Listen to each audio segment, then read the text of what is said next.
Comprendre les ressorts de la victoire du président Bassirou Diomaye Faye au premier tour de l'élection présidentielle de mars 2024 et examiner les premiers mois de l'exercice du pouvoir du tandem Diomaye-Sonko. C'est à ces questions que tentent de répondre les panélistes réunis à cette table ronde organisée par le think tank Wati en collaboration avec la fondation Konrad Adenauer. Les discussions permettent d'abord d'avoir une perception plus large des différents facteurs à nouveau qui ont amené à l'élection de Bassirou Diomaye Faye et aussi à un retour à une forme de calme, de sérénité au Sénégal après 2 à 3 années de tensions marquées comme par des violences, comme vous le savez.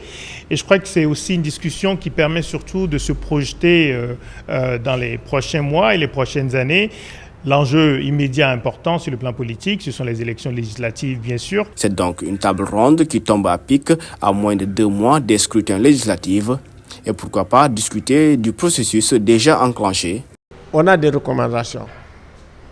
D'abord, il faut faire comme ce qu'on a l'habitude de faire, de dialoguer sur les contentieux.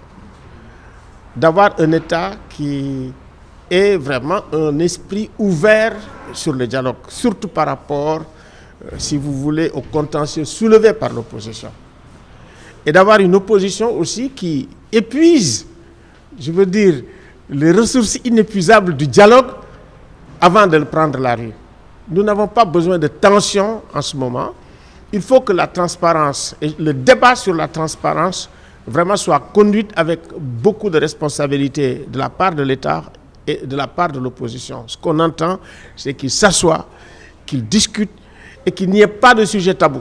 Il n'y a pas de sujet tabou dans cet espace en tout cas où les panélistes ont évalué les succès et les échecs du régime Diomaye-Sonko qui, selon Gaël Babacar Mbaye, devrait épouser les attentes du peuple, les jeunes notamment confrontés à l'épineuse question de la migration. On avait tous pensé que les questions migratoires étaient dues au président Macky Sall. Mais avec ce changement de régime, on voit que c'est des phénomènes qui insistent et qui persistent et qui, à mon avis, devront nécessiter aujourd'hui la contribution de tous les acteurs, autant de la société civile, des organisations internationales, des corps diplomatiques également qui sont à la limite très impliqués par ces faits-là et de voir justement quelles sont peut-être les politiques de rester qui devront être restées à l'infinitif, puisque très souvent on se pose des questions à savoir pourquoi ces jeunes partent, mais on ne se pose jamais la question à savoir pourquoi ces jeunes devront rester sur leur territoire. Et je pense qu'aujourd'hui, si nous arrivons à relever ces défis liés à l'emploi, ces défis liés